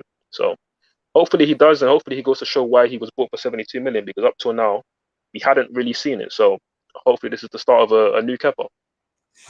I still need to do ratings, but obviously we need to talk about Kai Havertz. So what I'm going to do is I'm just going to quickly read this up, and then we're going to go to the player ratings because we've been an hour in already, and then we'll get to Kai Havertz's. We'll talk about Kai Havertz when we do the ratings properly. But in terms of Kai Havertz, obviously yesterday's performance was not impressive. Obviously he lost the most duels, 12 out of any player last night. 9 out of 11 ground duels he lost, and he lost 3 out of 4 aerial duels, which is very weird in terms of for him. I would say, to be honest, in terms of him, but. We're going to get to him and we're going to talk more about him in a second. But the reason I'm doing that is because we do need to speed it up and get on to the ratings as well. So we will get to Kai Havertz, guys. All right. I know there's people saying, "Oh, I'm getting my Kai Havertz pack ready in the chat." You know, they want to get him. You know what I mean? So we'll get to Kai Havertz. We're going to fly through it. I'm going to be quick with my ratings anyway. You guys in the chat get involved as well. For me, Kepa, again, decent performance, stepped up. Another clean sheet for him. For me, he was probably an 8.5 for me. What about you, Forward? I would have given him an 8, but 8.5 is fair. I think also one other thing that I will praise him on is not just his distribution, because I think distribution-wise, him and Mendy are quite close, but I think he's just better on the ball, like in terms of taking a touch, being able to find short passes, and just not being as gangly on the ball. Because again, he's I think a few inches shorter than Mendy. I think that really helped with our build-up there in terms of really gaining the midfield control battle once Kovacic came on. But yeah, 8.5 is fair for him. Yeah, I just want to say something to Lewis quickly because you can see my Kai Havertz. It's probably not the best time to have a Kai Havertz scarf behind you, is it, right now? But yeah, I want to cover that one up, mate. Listen, I'm not like you, mate. I ain't got an agenda for players. Yeah, if a player isn't playing well, I'll come out and say it. I've always been that kind of player, mate. You're not like you who defends players even when they're shit. So yeah, let's just Christensen. You know what I mean? Like, your Christensen bullshit. The guy was fucking shit. At least I can sit here and admit if a player's not playing well. You know what I mean? So it is what it is. Yeah, right. We move on. Kepa is an 8.5 for me. We move on to the back. Kalidou Koulibaly got mixed sort of opinions on Twitter from what I've seen. Some people thought he was really bad or not great, and some of us thought he was pretty decent. I'm in between of it. I actually think he was okay. I didn't think he done much wrong. Apparently, he's the most progressive passer of defender in the Premier League this season so far as well. I like Koulibaly. I don't get why people are so. I know he has that rash moment in him where he just, he just gets a yellow card because he does something stupid. I get that. But yesterday, I think he got done once, which could have put us in trouble. I think Chalobah actually deflected that, sort of knocked it away. But overall, I thought Koulibaly was okay. For me, I'd probably say a 7, maybe a 7.5, but probably a 7 for him. What are you saying, Forward? For me, I thought Koulibaly had a really good game, just with some bad moments in it. I think that's just how I'd sum up a lot of his Chelsea career right now. I feel like he's still adjusting to the league, the pace of the league, the intensity of the league, the fact that you have to do a lot more aerial duels here. But again, I'm happy that you brought up the stat about his progressive passing. I feel like he is so underrated on the ball, bro. Like, not just the fact that he will see the passes and he'll play it, but the weight of his passes, the intention behind his passes. Like, he's always trying to play it in front of players so that they can sort of run onto the ball. And I think it's such an underrated aspect of his game. And I think ever since his debut, when I think he was voted maybe man of the match against Tottenham, and I think Carragher in the post match said that he's not great on the ball because he looks a certain way on the ball, because obviously he's 6'3" or 4, a bit like, I don't know how you'd say it. Again, yeah, he's just not the most. He doesn't look like, okay. So similar with Zuma, right? Zuma was not the best on the ball, and obviously he looked a bit clumsy on it at times, but I thought he was okay on the ball. But Koulibaly, while he maybe looks a little bit clumsy on the ball at times, because he's such a big, obviously, athlete of a guy, right? But he's so good on the ball, very underrated. His passing with both feet. I think he's been a very good signing for us so far. Still want to see him reach even higher levels because he has that in him. But yeah, I think for yesterday, I'd probably give him a 7.5. I thought he was really good. Made some really good blocks in the first half as well. So yeah, I think 7.5 is fair for him. Fair enough. My man of the match, Trevor Chalobah. I'm going to be honest. I'll go with a strong 9. I wouldn't say 9.5, but I'll go with a strong 9. Just thought he stepped up. I thought it was a big test for him. I even said before the game on Con Space. Actually, it was on Con Space. I said, I feel that this is a big challenge for Chalobah in terms of the opposition and the physicality side of it. And I thought he passed it with flying colours for me. Comfortable on the ball, read the game well, a couple of important blocks, decision making was good. Yeah, he's growing for me. A 9 for me. What are you saying, Ford? I probably have to go an 8 if I'm honest. Again, I thought just like you said, he was really good, had some really good moments, but there were a couple of errors again, like the one that I mentioned with being caught under the ball for one of the crosses in the first half. I thought even Rico Henry's chance in the second half when it comes from a long ball that he I think challenged with, I believe it was in Buemo, and then he ends up on the floor. Now, again, you can get injured in football. I'm not going to criticize you for that, but as a centre back, there's times when you need to be stronger and you can't allow yourself to be muscled off the ball and then end up on the floor, because him being on the floor kind of left us out of position and then they get a shot on and goal from that. So I think he needs to improve in that area, because that's something that I was very critical of Christensen for a long time. But again, small details aside, I still think he's been a very good player for us. And I think somebody that I'm happy to see start consistently. So yeah, for me an 8, but I'm still very happy with his progression in the Chelsea shirt. Do you know what I mean? That just makes you have it to do with having consistency like AC ever had. Oh, as if he had consistency of being sick, yeah, and having the shits. Yeah, like Lee Both said there. Lewis, you don't that's cap. And I said Lewis equals cap. Anyway, yeah, Lewis cracks me up, he does. Oh man, my boy.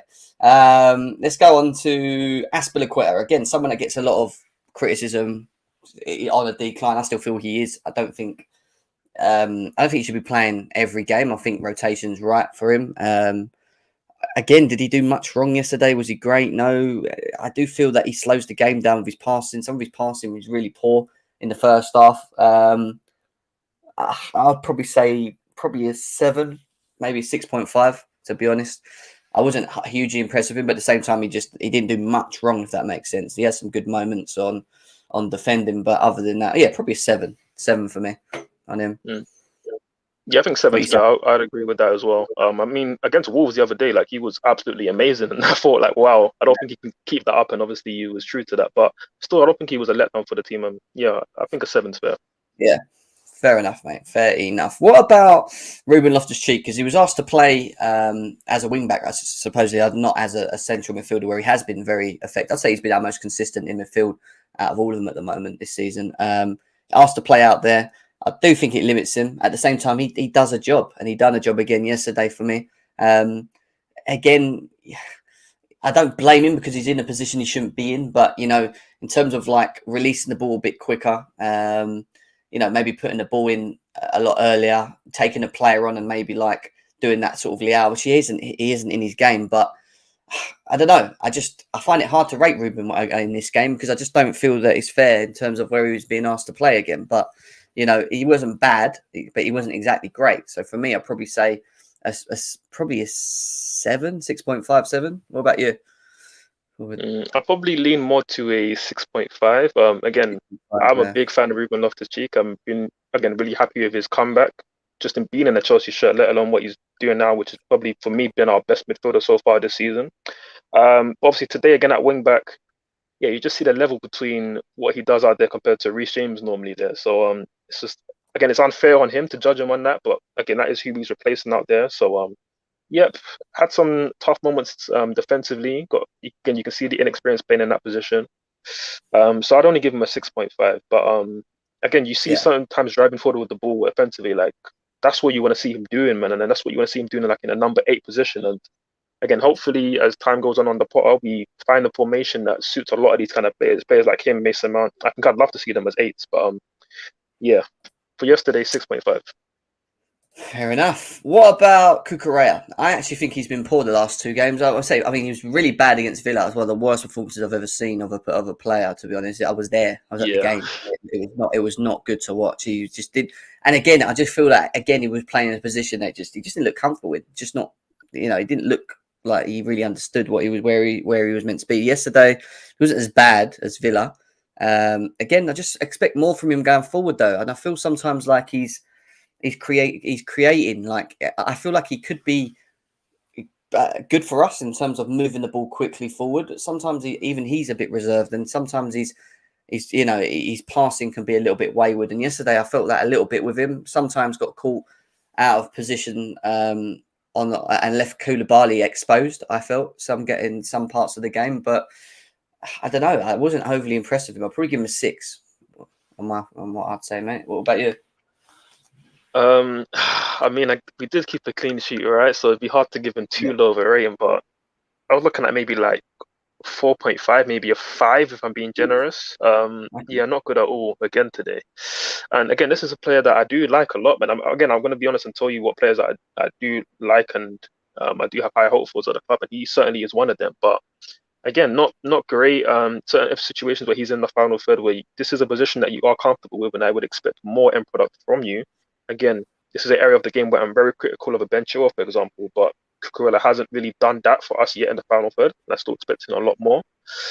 Again, he's good at progressing the ball forward through the lines a bit quicker, more technically secure than Ben Chilwell, but the last 2 games have just not been good enough. So, yeah, for me, I'm gonna have to just about give him a 5. Yeah, I hear you. Okay, let's move from Cucurella. Let's quickly fly through them. If I ain't going to rate Conor Gallagher because he was on for 15 minutes, and for me, I think he just struggled overall in that. So I'm not even going to bother. Well, Potter said he was ill, and I guess it makes sense. Like he was feeling kind of like he was going to vomit on the pitch. So yeah, I think that makes sense of what we saw out there. We'll give him the benefit of the doubt. Yeah, we'll give him the benefit of the doubt this game, shall we? It's probably fair enough. What about Jorginho? Because again, he's another player that divides opinion. I thought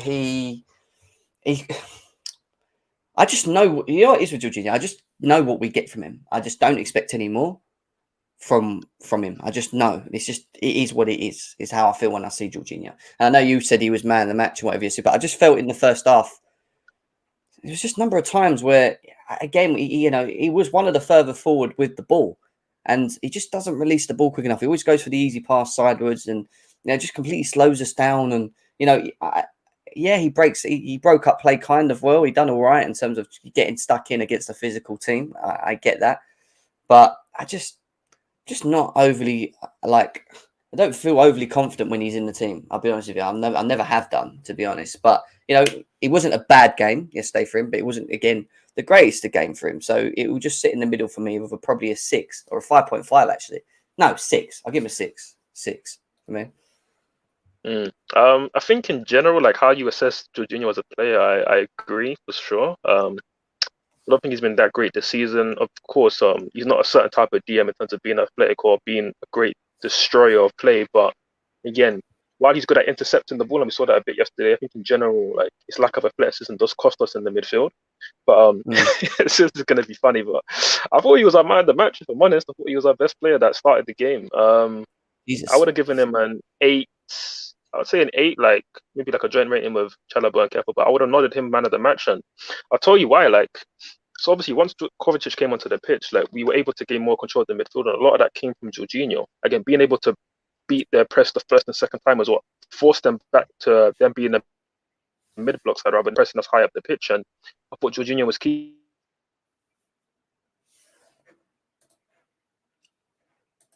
Are you still there, Ford? I think you might have cut off.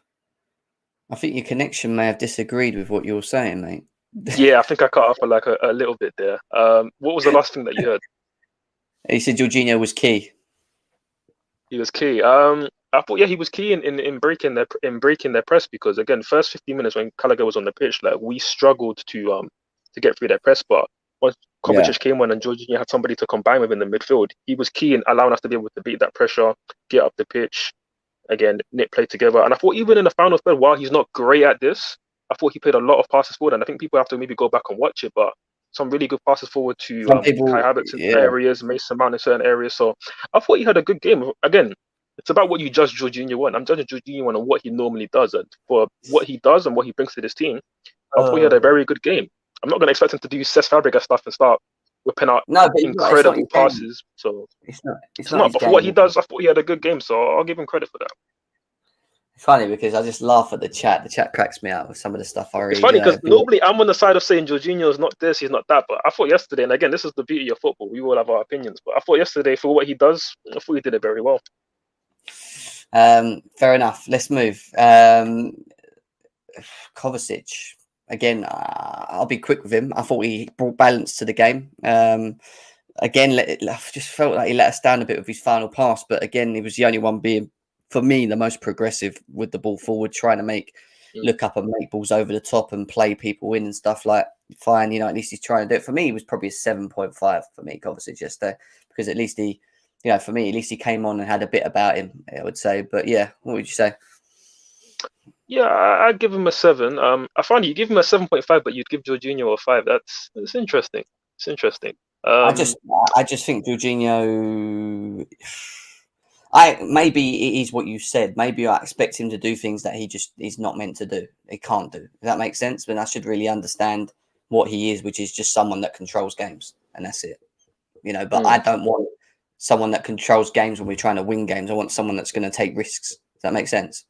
With the balls, rather than just. I don't mind a player that controls a game and comes on when we're winning 2-0. This is why I say about him staying next season and being rotation, because I don't want a player in my team that control's good. Don't get me wrong, but it's what you do with the ball, right? It's going backwards and sideways and doing short passes is all nice and is okay, but it's how effective can you be with the ball, especially when you're a midfielder. And that's why I always look for at least a midfielder, and I'm one of the midfielders to be able to be effective consistently and actually be a bit of a creator. We haven't got that, and even Kovacic to a degree he tries. He breaks the lines, but his final third ball is just not that. So, I mean, go on. What was you going to say about Kovacic? Yeah. But everything that you said there is fair. And again, I think yesterday, Jorginho did do a bit more of that in terms of some passes between the lines and into the final third. But again, that's fair enough. In terms of Kovacic, again, he is somebody that's trying to do more of that. I think he himself is recognizing in his game that he needs to do more of breaking the lines and be more effective with his passes. Because, again, you look at some of our rivals, they have Thiago, like Liverpool with Thiago, amazing at breaking the lines, great creativity from midfield. You look at Arsenal with Odegaard, even United. And again, I hate United and hate most of their players, but look what Eriksen's brought to their midfield. Like, he's given them a lot more ability to play through the lines. I thought his performance against Arsenal for one was incredible, and we don't really have that. Again, Kovacic, like obviously I've mentioned and like you mentioned as well, he brought balance to the midfield. I thought he was one player that was looking for Broja's runs. Again, even with Lukaku last season, he was one of the few players that was looking for the striker's runs, which is good, but execution wasn't great. And obviously you want more from Kovacic in those situations, because ultimately, while he's not that player, I think we should still expect more from somebody with his ability. And again, it's come to the point of what do you expect from certain players, and then how do they actually perform in games? But yeah, I would give him a 7. Again, mainly for what he brought in terms of giving us more balance in the game and at least trying those passes. And again, we'll get onto obviously Broja later on, but yeah, some of his passes did end up leading to certain chances. So yeah, I'll give him a 7. Fair enough. I'm just saying, it just caught my eye. I don't know how true it was. It's just come out like 20 minutes ago, away from football. Apparently, Liz Truss has resigned already. Is that true? That's a bit mad, isn't it? If that's true. I don't know how true that is. I'm just trying to see if it's Liz Truss has resigned. The letter says what? I don't know what's going on. Anyway, that's another story. Maybe King Charles is moving crazy, but who knows? Yeah, it's only been here talking in 2 seconds. But going back to football, Mason Mount again wasn't, a great game against Villa. Wasn't as effective against Brentford, but why wasn't he as effective? I don't think, and this goes back to what I was saying about moving the ball quicker forward into him and stuff. I don't think we fed him enough with the ball. Don't think we used him well enough. We made him play more off the left in this game. And he ended up getting taken off eventually. But yeah, I mean, he didn't really get involved, did he? He's not much to get him now. I don't know whether it's because he was starved of the ball or he wasn't receiving it enough or whatever it was. But I didn't see enough of Mason Mount in that game. For me, I'd probably give him a 5.5. I don't think he was great whatsoever. But again, it's not because of his trying to work out, was it because of him or was it just because we wasn't utilising him well enough or playing or giving the ball enough to for him to then be more effective in the game? I mean, what's your thoughts, Hord? I think it's a bit of both. I thought he was making some good runs off the ball and wasn't found on a couple of occasions. Again, one was from Kovacic, who at least saw the run but didn't execute on a couple of occasions. Didn't get into the game as much as I like in the opening half, really. But on one occasion at the end of the first half, he got into a really good area, made a really good pass into a certain somebody that we will get onto soon, but that person's touch let them down. And again, on another day, that could have been something that created either a goal for that player or a chance that comes from Mason Mount. And we'd say, oh, wow, that was amazing, like another amazing pass from Mason Mount. But today, especially for a player that has taken on the mantle of being one of our key players. I thought it's not good enough today from him. So just on the basis of what we should expect from Mason Mount, I'd give him a 5 today. Yeah, fair enough. I think that's fair enough. You know, he was great last game round, I'll be honest with you. Now let's get on to what everyone's been waiting for, yeah, because everyone wants to talk about him. And we always seem to have this in our fan base where one player who just gets absolutely grilled for a week and then it would be someone else and it would be someone else. So let's talk about Kai Havertz, because as much as he and I like Kai Havertz, people know that I do like Kai Havertz. At the same time, 66 appearances in the Premier League with 14 goals and 6 assists is not what we should be, it's not great. I agree with that. Do I feel that him and himself and his own performances are not good enough? Yes. Yesterday he wasn't good enough for me. I look at him and I know people talk about his ability and whatever, and I look past the ability with him. I think it's at the moment for me when I look at him, I look at someone just so not here, low in confidence mentally. I don't know what it is. It's like a block of some kind. And usually with Kai Havertz, you look at last season when he weren't scoring goals, he'd always like have the determination to get involved and be, try and be effective and get himself around and, work for the team. And I don't know. Yesterday, I just felt he looked a bit dejected. Like he just didn't, and then on top of that, he's then making wrong decisions once he receives the ball, he's, not utilizing it in any way. He's just being wasteful, is what I would say, and it's not good, and he needs to. This is why I say he's going to have this season, because he will have this season. Some people will say, get rid of him now, it's not going to happen, forget it. But at the same time, only he can make things happen for himself and turn things around. When he's given the opportunities to play and Potter's given him opportunities, Pulisic's being benched consistently because of it, he needs to step up and be counted for. But however, at the same time, you look at our forward line for the last couple of games. And Aubameyang, who's been banging in goals and whatever amount here and there. It goes back to the same question I have even when we were under Thomas Tuchel. Why do our forwards struggle? Why is there Why is there no consistency in what they do? Why can't we get the best out of them? And yes, we can look at them and say it's them as well, because they're not taking their chances and being effective. But, what is it? Is there something else towards it? Is there some chemistry issues? What? I don't know. But Kai Havertz, at the end of the day, if he doesn't wake up sooner rather than later, if he doesn't start snapping into form, starts taking his chances when he is given the chances, putting the ball in the back of the net, probably want to go himself. And he'll probably end up going to someone like Bayern Munich or wherever, where they'll play him in a Thomas Müller role around a system that maybe suits him. And he'll probably end up being effective. And this whole thing about his ability will not be seen at Chelsea, but will be seen at another club. And that's probably what will happen for me. But it goes to beg the thing. At the end of the day, for me, it was poor yesterday. I'll give him probably a 2.5 at a max. I didn't rate him. I'm not going to sit here and defend him at the end of the day. And I won't defend players when they don't play well. But it's not looking good for him at the moment. And I think maybe he needs to hold bench for a little bit. Maybe that will sort, I don't know, maybe revitalise something in his game and we can start seeing a decent Kai Havertz. But at the moment, it's not looking good. So how do you feel about it, Ford? For me, just in terms of rating the performance, right? He was a 2 out of 10 for me. Again, certain areas where he got onto the ball in key positions, and you want more from him to do something with the ball, create, or just have even like the threat that you're gonna do something with the ball, and he didn't have that at all. And it's a reoccurring theme with Havertz. We have to admit that. So yeah, 2 out of 10. Obviously, even like the chances that he could have got on the end of when Broja cut the ball back a couple of times, he's not anticipating that and even having the mindset of, I can get a goal here. So again, you're not affecting the game much with the ball. Out of the ball, are you getting into the right areas to go and score goals? You're not doing it. So again, the performance 2 out of 10 for sure. But looking at Kai Havertz from a wider perspective, right? Like, again, this was a player that I wasn't a big fan of in the Bundesliga. I didn't really rate that highly. At the time, people saying, "Oh, he's much better than Sancho, this or the other," and I was strongly saying that I'm not a big fan of him. I don't like him that much as a player. I don't think he'd do that great for us. And to be fair, Sancho hasn't done that great in the Premier League either, so I'll admit that one. But with Kai Havertz, I wasn't a big fan of him, and obviously he came to Chelsea. We had to give him time because of obviously adapting to a new league. He had COVID, this, that, and the third. Obviously, he turned up in some big games, including, of course, the Champions League final. And even despite the goal in the Champions League final, again, this is a game that I've watched back 2 or 3 times. it's one of, if not his best performance in a Chelsea shirt. I thought he was excellent that entire game. Mm. And we've just not seen enough of that Kai Havertz, even over long Real stretches of form. We've just Real not Madrid seen he it. was good. It's just patches, isn't it? You know, like Real Madrid he was good.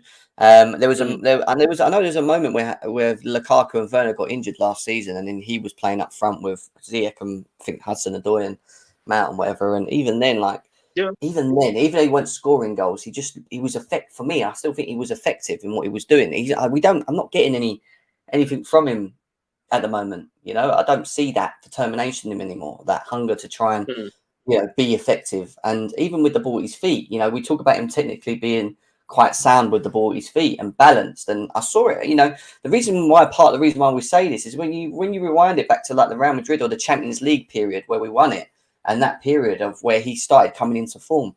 You saw a player who just looked, I don't have the right word, but elegant, like off the ball. Like in terms of like good touch with the ball, like 1-2s, running in behind, stretching defenses, physically, like, all right, he's not the strongest, but aerially, winning headers, threat in the box. Like, he's not that.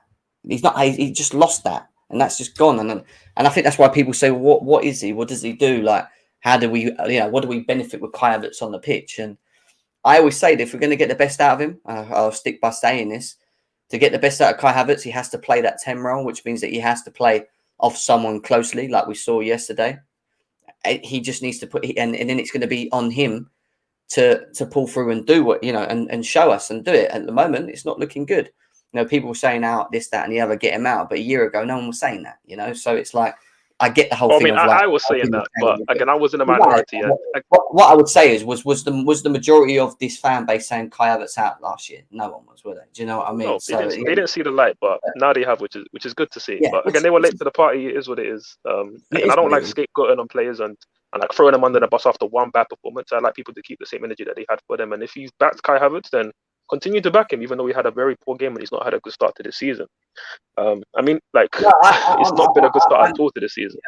I always I've always been like this. I've done it with players last season. I will give players the season, even if they're playing crap. I will call it out like we just did now. Not good enough.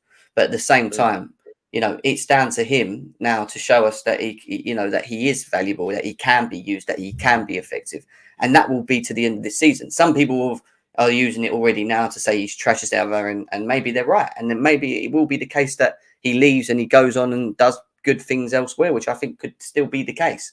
But at Chelsea, it does beg the question, doesn't it, to try and understand why in the last couple of seasons forwards just, it doesn't matter if you're a winger, striker, whatever it is, struggle to really work at this football club at the moment. Because since Eden Hazard, I don't think anyone that's come in and played in that forward line has been great or consistent. Have they? Yeah, Really? for sure. Oh no, none of them have been, and again, it comes down to many reasons. Again, obviously, like I've said, we are like a control-based side, and I don't think naturally we play to the strengths of our attackers as a team. I think managers haven't always gotten the best out of certain attackers in terms of playing them in their best position, playing to their strengths. I don't think we've done that either. But again, we've also not had any players on the level of an Eden Hazard. And if you look at someone like a Kai Havertz, he's not got, again, those three things that I mentioned before that you really judge the top players on. Is have they got top creativity? He's not that. Is he great dribbler? I mean, his dribbling numbers are absolutely pathetic. I mean, that same step over that he does onto the right side, like nobody's buying that, bro. Like, leave that out. You've not got that. You're Yeah, not good, bro. Stop I know doing what that. you're saying. Yeah, I've seen that. Yeah, and then is he a top finisher? He's not clinical. No. Like he doesn't generally generate much power in his shots. He doesn't do that either. In terms of like again the chances that I mentioned he could have got from Broja's cutbacks, he didn't read those either. Like so he's not good at those three main things that I talk about in terms of being a top attacker. Now, does he have strengths? Yes, he is good at link up generally. He normally is quite a good technician, although again, the chance that I mentioned earlier that way Mason Mount found him in the box, that first touch was terrible. Like, let's be real, guys. If Lukaku took that first touch, Tim's would have been trending still till today on Twitter right now. Like that touch was horrendous, and that's from a player that we are talked about as being so technically secure. So again, when you look at Kai Havertz, it's a case of a player that yeah, he has some good attributes, but where is the intent in these games? Like I don't feel like opposition players and fans look at him and think, oh, he's going to be a big threat to us today. I don't ever see that. And in terms of his form over at his time at being at Chelsea. Like, we can look at obviously a lot of attackers and say that they've not done this, they've not done that, and that's all true. I think while we look at the system and say it's not benefit a lot of these players have just also not been good enough, not at least to the True. standard that we I should agree with expect that. from Chelsea. So I you look agree at with that. Mason Mount, right? Like, I think Mason Mount, despite all of his critics and whatnot, he still had good seasons in a Chelsea shirt. You can give him that, and that's where there is some credit in the bank, even when he has poor performances like he's had this season. Then you look at Christian Pulisic. He's obviously had plenty of bad performances, bad seasons for us, fair enough. But what he did at least give us and at least show us in the Chelsea shirt is that lockdown form where obviously came back from the lockdown period and he was electric. And even all the way up until the FA Cup final where he scored a goal, he was excellent in the game. Again, he was through on goal and then he pulled up his hamstring. And unfortunately, he's never really been the same player since then. But at least he's given us that. And I'm not saying that is enough to warrant a Chelsea shirt and say that he's good enough for Chelsea Football Club. But I'm just saying at least we saw an extended period of form. Whereas Yeah. Kai Havertz, we've barely He's seen been good. more than a month of good form at a time. Like, for honest, we've not seen that. And this is a player that has a lot of merit in the game. Again, even himself has quite an ego, not like in a bad way, but like, I'm sure he speaks big things of himself and big things of himself. And I think Yeah. against West Ham, he scored the winner late on, right? And you thought maybe that's going to be a turnaround of the season. He he shushes the crowd, his own crowd, like The biggest, to like kind of shush the yeah, haters, which I thought was he funny. should. But okay, I'm like, cool, do that if you want, but back it up with performances. And since then, he's not done that. He shouldn't have done that. He And shouldn't have done that. I don't know why he did that, to be honest. But I at the mean, if you're same gonna do time, that, perform, and he's just not performed. And again, for someone like me who's been a huge critic of the guy, and again, I want players to do well for my football club because if they win, yeah, I win, and we all win. You exactly. know what I mean? Yeah, But exactly. I've just had my doubts about him as a player. I've wanted him to prove me wrong for a long time, but he just hasn't done that. And again, I'm hopeful Bayern Munich come in the summer and cash in on him as the Muller replacement because I think he would actually do pretty well for them there. But Of course with he the way would. Chelsea are Yeah, set up right now, we need players who are decisive, who can win games on their own, with just the way that we're set up currently. you're right. And Kai Havertz cannot do that. I think you're right. I think maybe he's not the right profile in what we have currently right now. Does that make sense? Because if he goes to Bayern Munich, he would probably fit quite nicely because there's always a Müller role made there for him to just fit in and play with Mane and Sane and Koeman and all these great players. Do you know what I mean? So maybe it's a different type of system, a different type of idea, but. It's like I said, I will, and I know like some people will be on one side. Most people will be on one side and say he's finished. For me, I always stick by what I say, and I will give him to the end of the season. And I do it with most of my players. At the end of the day, until they can prove how useful they are or not useful, and that's it. It is what it is for me. Like he's not been good enough, and if he continues with his form, he won't play. I don't think, and. It will only end sour and he will go and it will be that we lost 70 million. It was a bad signing by the board. The wrong Sorry, but decision. just on that point that you made there, like again, everything that you say, that it's fair. It's fair to give him time, and like everything that I said, I stand by it in terms of being very critical of him. But when people say that, oh, he's finished, they're like, okay, now you're just going too far. Like the guy's still 23, 24. Whether I don't think he's going to do well for Chelsea Football Club, but you're not finished at that age. There's still plenty of time for him to pull it around or whatever, right? Like for example, even it won't be at Everton, different level, obviously granted, but it won't be turning it around for Everton. Like you've seen him now, like being one of the best midfielders so far in the league this season for me. They're offering him a new bumper deal contract. So again, it's possible for players to turn it around at clubs no matter where they are at. But for me, with Havertz, I just don't see it. So he's not finished, but I don't see him doing the business for us. Unfortunately, Chelsea is one of them teams at the moment where if you come as a forward, there's a lot of pressure, and there's not many that have performed since Eden Hazard or any. It's a lot, and I think you're right. I think there's specific. What you said earlier is true. There's specific, like in what we need right now, we need specific profiles and then them specific profiles come in and then have to be consistent, but they will have. I think with their ability, I think that you'll see that the way that we play will be better. It's just that. And that's why I said about this current crop of forwards that we've had since Tuchel, since Lampard. I just think the previous regime have just gone and bought chalk and cheese forwards that haven't been able to build up any chemistry, which is why you've seen Thomas Tuchel switch them so many times. And part of the reason why we're still doing that now, all right, we need rotation and whatever, it's just probably because that we're not fully sure on them working in a certain way consistently. And I think Sterling and Aubameyang are probably now certains in this team throughout the season. They'll hold their positions until proven otherwise. You know what I mean? So they're gonna kick on, and they have in early parts of the seasons done that. But when you talk about Havertz and Ziyech, and maybe you can even throw Pulisic in there, and Werner's already gone anyway, and Lukaku's gone, whatever. But you know, when you look at them at that crop that we had last season, I just don't see it as being the right mixture, if that makes sense. But we move anyway. We move from Kai Havertz. We're flying to Armando Broja, who first starting game for Chelsea. What do you think? I mean, I thought he, again, was it because of what was behind him? He wasn't really getting the fed enough, but then he come alive and he made some real good sprints. But I mean, how quick is this boy? Blind me. He is quick. 33.8 miles an hour. He was logged on speed at one point. Sprinting. I didn't know he was that quick. And, you know, strong, tongue, quick. He's got all the attributes to become a very good player. The only thing that lets him down from what I saw yesterday is his decision making. Once he gets in them positions, you know, he looks down too much. If he'd looked up and saw Mason Mount next to him, he may have been 1-0 up. You know, especially when he'd done all of that hard work. And, you know, I don't know, maybe I just feel that he can do that because he's 19 years old or whatever, you know, like he's gonna, or is it 21? He's 21 years old. He's 21 years old and he's still very young, and he's gonna have these moments and he's gonna grow into the player that he's gonna grow in, but he needs to be given minutes to do that. And yesterday, you know, I would have left him on the pitch. I wouldn't have took him off. I would have left him on and put Aubameyang on, Sterling on, and just gone for it. That's what I would have done till we can get a goal. But you know, it's I was kind of impressed with him. I thought he worked hard. He made things. Do you know what I liked about him? He made it when things weren't flowing, and it wasn't in the first half. He kind of done that kind of thing of like trying to make things happen for himself, like what Costa used to do. You know, like just trying to make things happen. Even if it's a ball that don't go to him and it goes over the top, he runs for it. You know, and he makes it for himself. He makes things happen for himself, and that's the type of players I want in my team, because they're the players that will, in them type of games, get you wins. You know, eventually, especially when you're not flowing well and playing well and linking up well and transitions are not moving well.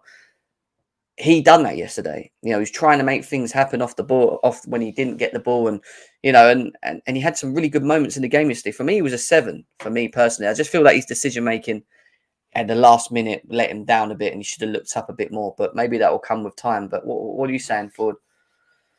Yeah, I mean, I echo a lot of those same thoughts, bro. Again, I've been very keen to see him get a start and a chance and opportunity in this team.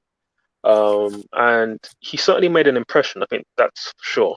I think you can see he's raw, very raw, but he's got a lot of the right attributes that you want in a striker. And I think certainly even on a bad day, I don't think yesterday was a bad day by any means, but even on a bad day, like he could still be a handful for defenders to deal with. And I think again, it can be similar to like a Darwin Núñez, who again, I think let me just make it clear, Broja is a lot more technically polished than Darwin Núñez, right? But even when Darwin Núñez is having a bad game, like he runs the channels, he makes it difficult for defenders, and I think Broja has a lot of those same physical attributes. And yeah, I think he got into really good areas. Again, there were some overhit passes from like Kovacic, for example, where even though it was overhit, he made the most out of it. And there was obviously that chance where he's outpaced Ben-Mee. He then gets the ball, and obviously then there's the whole screenshot online of Mason Mount in space, and Broja doesn't cut it back. And obviously, yeah, in those situations, again, for the younger players, they need to develop over time of being able to get their head up in those situations and then make the right decision. Because for him, it's not even a case of making a decision. He just didn't have his head up to see Mason Mount was open. But it reminds me of, again, I don't know if you've been watching football as that long, but in fact, you're similar age to me, so you remember him. But remember Juan Pablo Angel for Aston Villa? Yes. Like he was a very tidy striker back in the day, but like he always used to have his head down. He always had his head down. That was his thing. Like he never really got his head up. Like a very good finisher, but he always had his head down. And obviously, that was a player he was experienced in the Premier League for a long time, and he never really developed the ability to keep his head up in key moments. And I think Broja over time will need to develop that. But again, despite that, and some other mistakes that he may have made, I still thought he had an impactful game, certainly more impactful than a lot of other starting attacking players.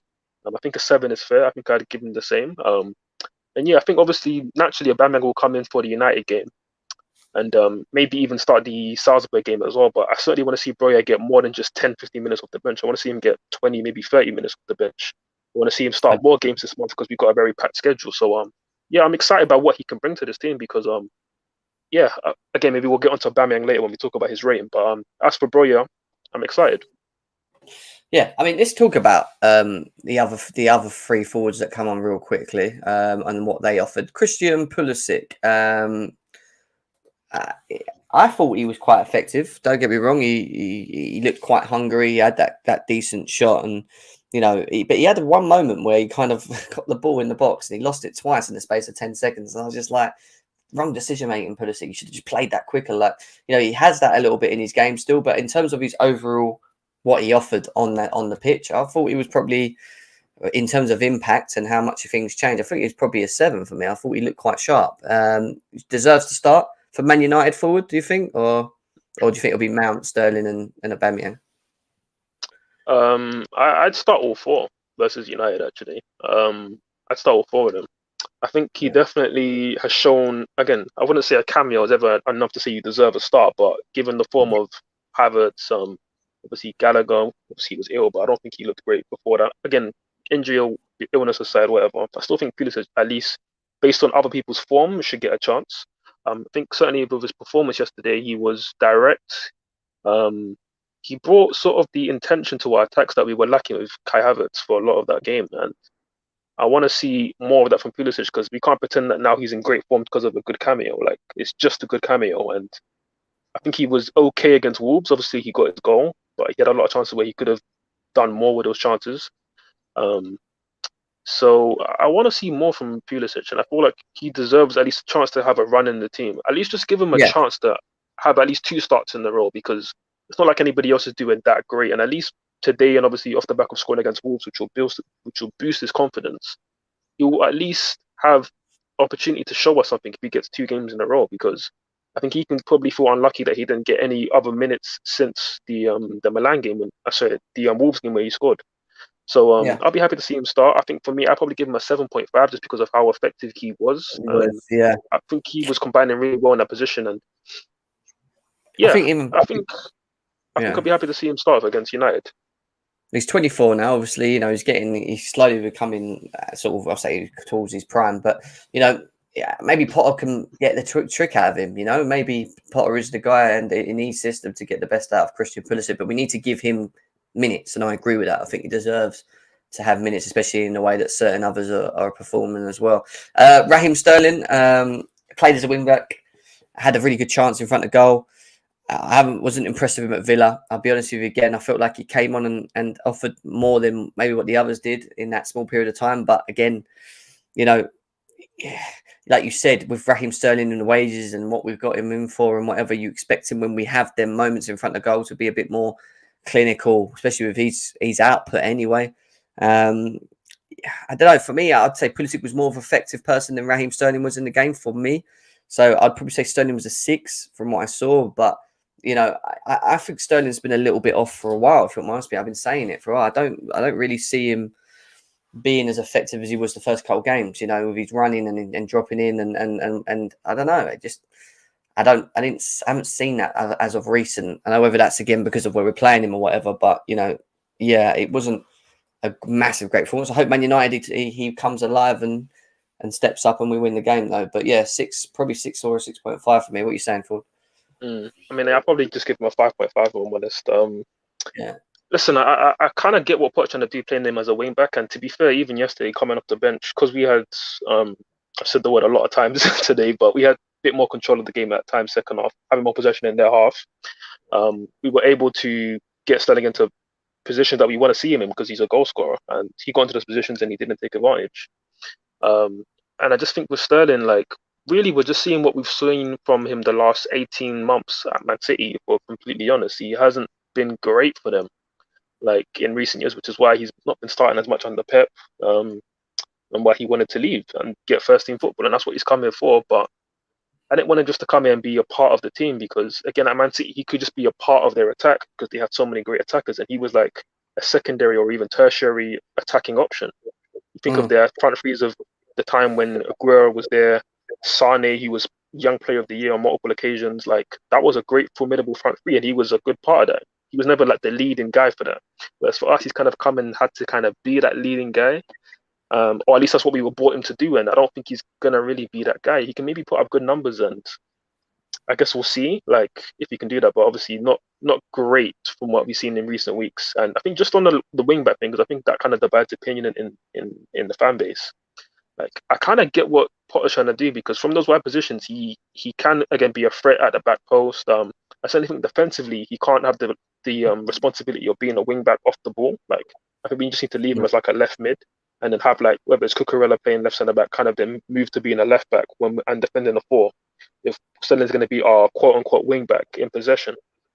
And I think, yeah, in that position he can give us a bit of like 1v1 ability, dribble at players, take players on, and then be a threat from the back post, whether it's from like low driven balls or just poaching like he's done for many years at Man City. But overall, again, I would give him a 5.5. But overall, in general, with Sterling, we just need to see more. Like, we can't wait on him having these poor runs of form, because we need him. We need our players up front to deliver and perform in big games. United coming up, Arsenal coming up, he has to turn up. 100%. I agree. This is, and we have got a very tricky schedule coming up, guys, as well. It's going to be really interesting to see how we perform in this period of time. Obviously, Graham Potter's got no losses against his name as well. So, you know, this is going to be the test. Obviously, you know, Reece James as well, and others, and Fofana and that. But, you know, it's going to be a challenge. I mean, Aubameyang is someone that didn't start, but obviously came on as well. He looked quite effective as soon as he came on, linking up play. He looked much better yesterday than he did at Villa. I tell you that, at Villa he didn't even look interested. He looked very disinterested. But yesterday he came on and, you know, linked up well. And I do think if we had another 15, 20 minutes, we would have scored in that game. I really do. It was getting to that point where I felt like, you know, with the dominance and the way the game was going, they was coming. It was because of, you know, him coming on and Pulisic, and we just looked more effective, you know. And I wish Potter would have just done this earlier. This is why I say yesterday's drawing game with them was partly to do with what Potter, you know, with Potter as well, just purely because of the time and the substitutions. But when he came on, you know, he looked sharp, done his thing, brought something different. We looked more flowing. We looked more like dangerous on the other end as well. And this is why he will be starting against Man United, you know, because he has the ability to cause problems along with, you know, Sterling. Hopefully, if you can sort himself out, and maybe if Pulisic's given a chance and Mount in that mix as well, it could really be effective if we can get some consistency between them. You know, that's the big thing. So for me, he was probably a 6.5 or a 7 maybe, just because of the effect of when he came on. He linked up play well with Sterling and Pulisic, one-touch football and stuff, and made runs behind. So maybe a 6.5 is what I'll probably say on this one. What are you saying? Yeah, I thought in general play he looked better yesterday. Again, he's had some performances recently where he's not been the best on the ball, and again, I don't really expect that much from him in terms of that, because I know he's just really more of a poacher these days, especially because he's lost a bit of his pace from his absolute prime. And ultimately, he's going to be like, Aubameyang's going to be judged on how many goals he gets for Chelsea, because that's all he's really been brought to do. He's a poacher. He's somebody who lives on the last line, and we're hoping to see a clinical version of Aubameyang, because we didn't see that towards the end at Arsenal. He missed a lot of chances and obviously fell out of favour with Arteta. He was then pretty good for Barcelona, who obviously are a team that create a lot of chances. So hopefully he can be part of this team that creates a lot of chances here and then can put those chances away. I think that's ultimately where Aubameyang's going to be either success or another victim of the number 9 curse. So we'll see with that. But yesterday's performance, I thought he didn't have enough time. Again, Potter, I wish he brought him on earlier, because Kai Havertz was just not good. Moving him up front didn't really make any sense given his performance as like a number 10. So I'll probably give Aubameyang just a 6 from yesterday. But again, another player that it has a big reputation on big money, has performed in big games in the past for other teams. So we need him in these upcoming games against United, Arsenal, even Brentford, even Brighton coming up. Potter's old team, they're I think still in the top 7 or 8. So yeah, we're going to need Aubameyang to turn up in these games as well, man. 100%. Yeah, you know, it is what it is. We didn't lose. We got the point. We go on to Man United. If we beat Man United, that point maybe don't look as bad, you know. But yeah, it's going to be a challenging couple of games coming up for Chelsea as well. Been a good show, mate. Thanks for coming on, Forward. First time as well. I've enjoyed it, man. It's been a good show. Nearly 2 hours we've done here as well. Been good. I want guys to make sure you're smashing the like button, guys. As always, subscribe to both GNA TV and Chelsea Fan TV as well. Forward, where can people find you? Let them know what your Twitter at is, isn't it? So they can find you as well. My Twitter is right there on the screen, at @forward_100. You're going to find a lot of controversial opinions on the likes of Kai Havertz and many others. But yeah, no, I appreciate you getting me on, bro. And That's good, man. hopefully we see some better performances in the upcoming weeks, because there's some big games coming up. Again, United, it's a team that we've drawn a lot of games against recently. So yeah, man, I'm just hoping for 3 points there and better performances from certain individuals, man. So we move. Yeah, sorry I've not been able to open the lines today, guys. It was kind of an unpredicted sort of line. I mean, me and Forward had a lot to talk about, to be honest, so it kind of just dominated, to be fair. But yeah, we will be definitely opening up the lines on the next show a lot earlier to get you guys in and have your say as well on the game. We have got Man United. Obviously, we could try and get a match preview in for that if I can, maybe in the evening tomorrow. But other than that, I want to say big up to every. Oh yeah, someone said about. Yeah, I forgot about Carney. Blooming hell. Very good when he came on. Very good when he came on. He looked quite effective. I liked him from what I saw. You know, he had that like Ruben way about him in terms of driving forward with the ball, decision making, letting down a little bit, but in terms of like ability on the ball and being a bit of a nuisance, an issue, the link play. You know, he looks like he has the vision as well. He looked good as well. I'd give him probably a 6.5, maybe a 7 at a whack. But yeah, I mean, Carney, quickly on that forward, I forgot to mention him. What did you think of him coming on? Yeah, I can't believe we forgot to talk about him. Actually, that was again one of the positives from yesterday. Happy birthday to him as well. It's his birthday today, so happy birthday to Carney. Oh, yeah, big him up, man. Big up, man.